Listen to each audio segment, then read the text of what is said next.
So I'm going to be talking today about what this brave new world actually is bringing to us, and in particular, what are some of the key trends that we're going to be looking at. You're going to be hearing today and tomorrow so many different new things. I was just looking at the agenda, and I can't wait to hear so many of these sessions.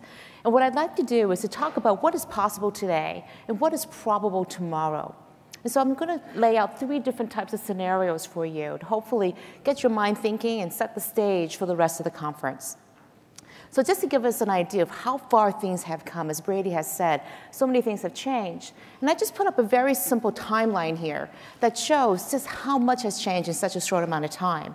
The iPhone debuted in January of 2007 and then became available just 6 months later. That's just 5 years ago. And if you can see through here, I also mixed in some of the things happening on the social front that was developing at the same time that this new mobile device was becoming available to us. So you have Facebook developing as a platform. You have Android launching just 2 years ago. This is a brand new platform that has now really overtaken all the other operating systems for mobile devices. And then we have timeline that, again, is shifting how we're thinking about things. And so one of the things I do constantly is thinking about how do you develop strategies in the scheme with a backdrop of a rapidly changing environment. How do you think about something not 6 months from now, but let's think about strategies a year, 2 years, 3 years out. How do you do that in a world that's changing so quickly? So I'm going to lay out a couple other scenarios to think about it, and then also at the end give a couple of tips in terms of how to approach this rapidly changing space. How do you prepare for a world that's changing so quickly? So my first theme here is about what the customers are doing. How do they change? Because this customer journey that we often see is mapped out sort of in a pipeline or a circle or a loyalty loop. But the one thing we do know, that whatever we think about our customers, what worked 2 weeks ago probably will not work 2 weeks later. And whatever we find out works today won't work again 2 weeks after this. So a couple ideas of how this is changing. First of all, the connected customer looks at the world completely differently. And with the ubiquity of these devices, obviously the context is constantly changing, and you have so much more insight now into what they can actually do. So here's an example. This is a subway in South Korea. And what Tesco, the supermarket player worldwide, did is they put up these flat screens, so it looks like a shopping environment. It looks like a grocery store, but they're just completely flat. And at each of the items is a QR code. You can take your smartphone, go and take a picture of that QR code, put that item into your shopping basket, and order it. And when you're on your subway, on the way home, Tesco will deliver it, have it waiting for you by the time you get home. Environment, again, the subway, you want to get some milk, some bananas, maybe some eggs, some bread, some staples delivered to your house. Instead of having to take a detour to Tesco, you can do all of your shopping right there in the mall, in the subway. And the results have been astounding. They've increased the registered users for their online site by 76% in 1 year, and the online sales increased 130% just from a couple of these experiments that they put in place. Changing, again, the context and the shifting of where people do things, and taking the shopping experience, the grocery store, out of the grocery store, and putting it where people need it, during their wait time in the subway. Here's another example. Think about what RFID can do now in terms of our identity. Some of you have probably seen these kiosks from Facebook. You take an RFID tag, like the one you have for security swiping in your office, enable it with your Facebook credentials. You can go up to these kiosks now, and this is one from the Mercedes car show. You can go and swipe yourself and say, I like this car. Or you can even have these RFID-enabled shoes. They have little chips inside them. You can go up to a mat, see somebody else you want to be friends with, stick your foot on that mat, and be friends.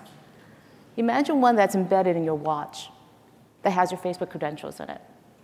Phone is easy, but what about everyday things that you just wear all the time with you, your identity?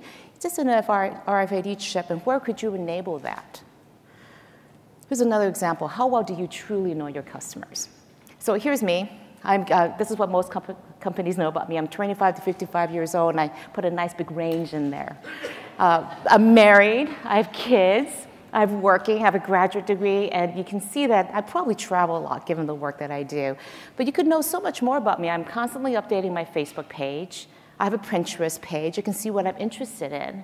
And yet, this is all there for the world to see. And who actually knows something about that?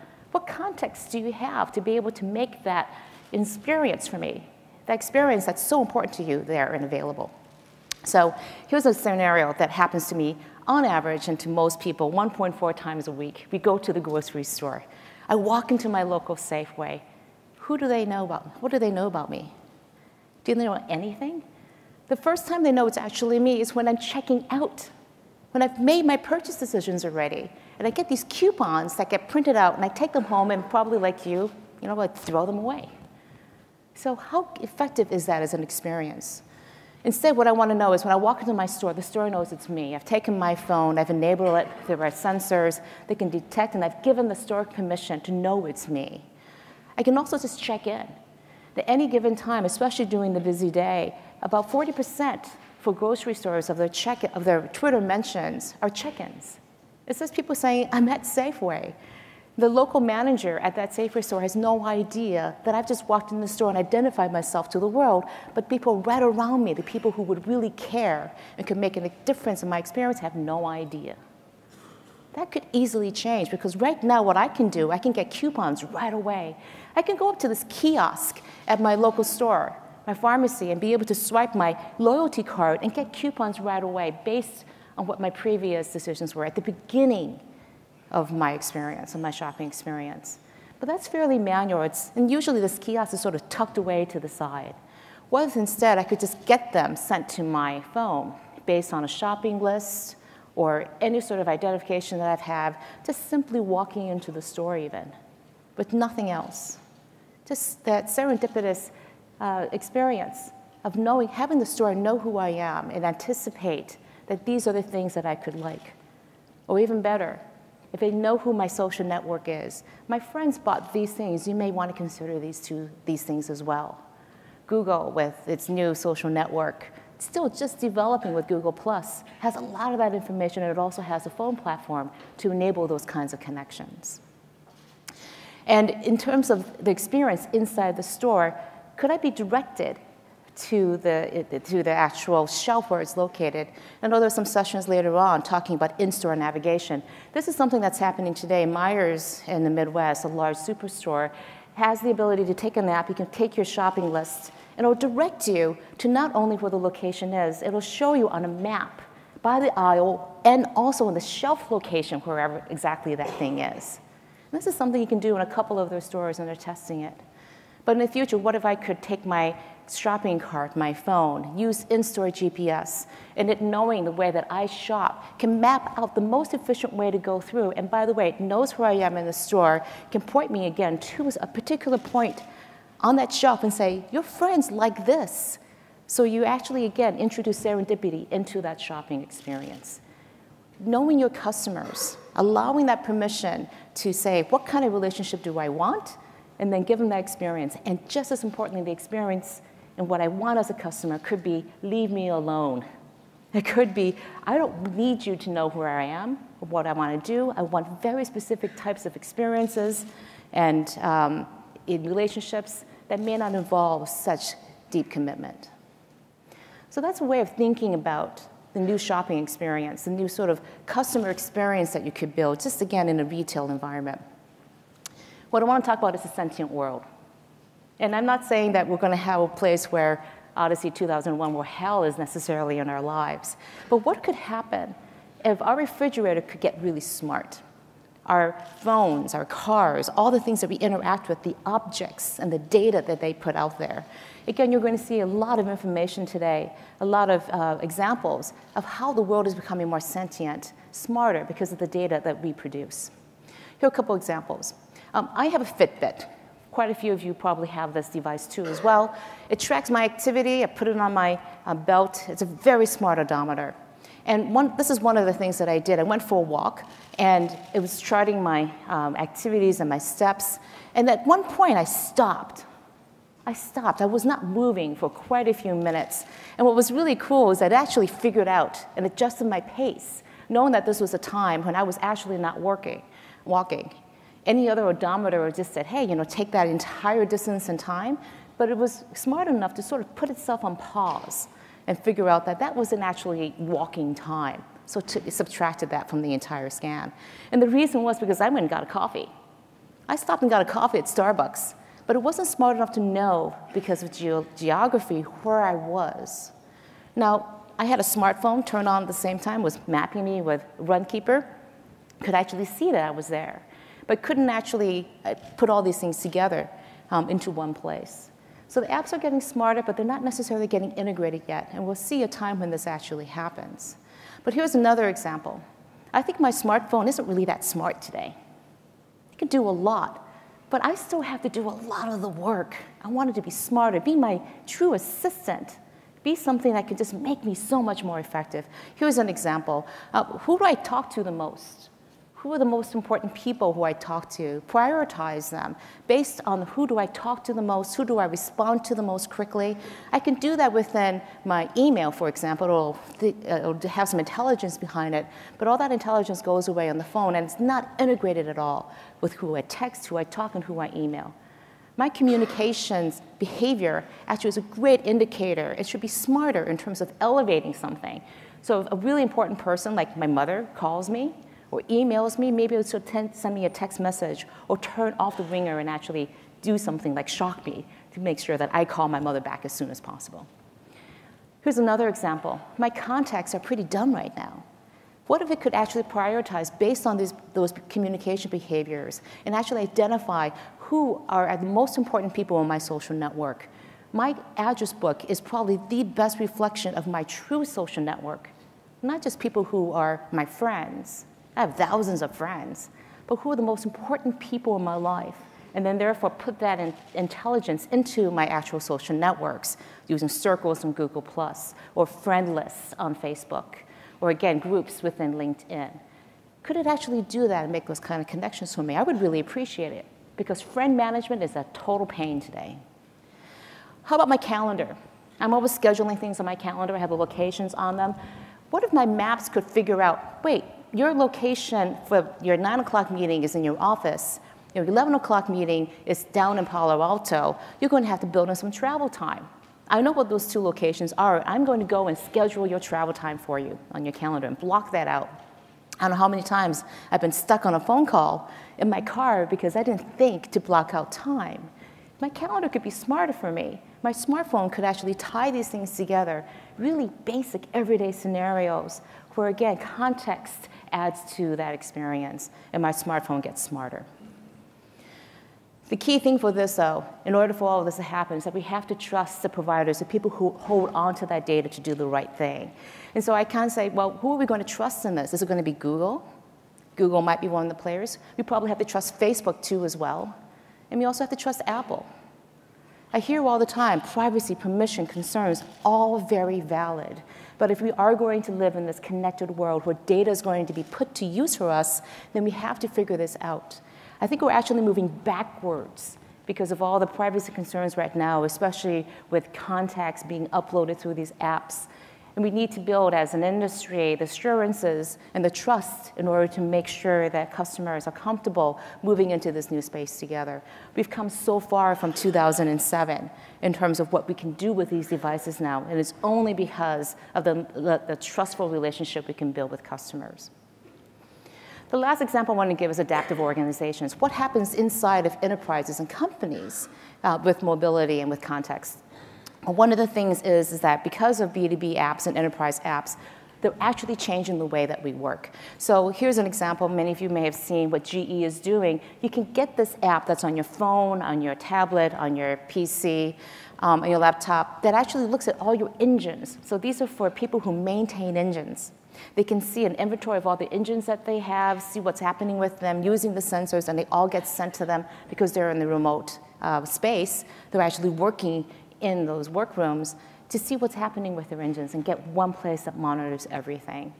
This is one of the fastest growing areas inside of apps for devices in terms of looking at B2B and, again, very specific use cases.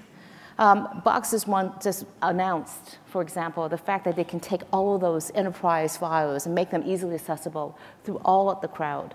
the cloud. And so being able to take what traditionally has been a very secure IT environment concern and putting that into the enterprise is going to really change who can access what content on what devices. And then finally, you have enterprise social networks that are becoming much more mobile on these devices too as well. One of the studies that I'm doing right now is looking at these enterprise social networks. And in particular, CEOs are coming to the table and saying, we need these things to be able to be much more effective as an organization. And what we are looking for is not just some basic collaboration tool, but a way to actually transform our company to achieve really amazing goals and change the way that the culture actually works. But in order for that to happen, how do you equip the entire workforce so they can access this, especially if they're not knowledge workers sitting at the desk? They don't have smartphones. They have feature phones. Or they don't even have an environment in which they can actually access this information. How do you solve that problem if your goal as a CEO is to transform the organization? So device access is going to be a key issue going forward.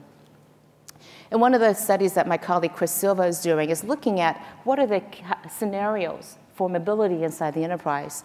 And you see a whole gamut where somebody may need, on the right-hand side, very complex access to the full information that's available in the work environment in a mobile environment. Other times, it's very simple. I just need access to some slim piece of information. The fact that Dell just bought Wise with the thin client devices makes it very interesting to say, what is the future of enterprise mobility going to look like? If you have very specific devices, very specific access and virtualizations available on these devices, you're going to see a lot of change driving, again, what is available and accessible in an enterprise environment. So just 3 quick things to prepare you for this brave new world. The first one is to map out that customer journey I talked about. This is one of the ways to be thinking about it. And all the different steps, where does mobility actually make sense? Where can you get context and data? And also that social part of it, that influence that actually could change things very quickly. I don't know how many of you were using something called Draw Something over the past few weeks. It's just about 2 months old. And it was one of the fastest apps to get 2 million users just within 9 days. You can see that influence loop really starting to change that customer journey, and so much of that is dependent, again, on the mobility access and the viral access driven by social connections. I want to talk about the sentient world and what you can do to prepare there, and that's about big data. Big data elephants, if you've ever heard the fable of 5 blind men trying to describe an elephant, they described it in totally different ways, depending on which part they touched, the nose, the tusk, the tail, the foot. And that's how big data feels like today. We're all sort of grasping our ways around the edges of this, trying to understand how to use it. What does it mean? There's a lot of excitement around it, and very valid. But I think the most important thing is, instead of looking at this from one single perspective, it's to be able to ask the right questions first. There's so much data out there. In order to focus that exploration, make sure you're asking the data that makes sense in terms of, again, influencing that dynamic customer journey. What are the insights that you can draw that can help you achieve that? And the last thing, inside the adaptive organization, you have to establish the enterprise control plane. If we think about control as a big issue within IT environments, how do you make sure that the mobile devices that you have are very secure? You actually know what happens when somebody loses a phone. What is your remediation policy going to be? That's all governance. But before you have governance, you have to make sure that you are very clear what the business use case is before you can go and talk to all the various players involved in that. And then finally, you can go and look at technology and then think about deploying to the mobile workforce. So this whole entire process doesn't begin with the technology. Technology is only the 3rd step. Business case, the governance, and then the technology, because technology is so much dependent on those first 2 steps. So those are my concluding. Just to conclude, I think the way to prepare for this brave new world again is to think about the scenarios rather than the point solutions around the technologies. If you think about that longer term experience of what the customers will look like, how data could actually become smarter, and then also how organizations are going to be adapting, I hope you'll keep those things in mind as you go through the next 2 days and think about all these different new technologies and possibilities, put it in the context of the journey of that data and again, the organizations that will be using it. This is my contact information, and if you'd like to get the slides, just send an email to slides@altimetergroup.com. I'd be happy to share them. Thank you very much.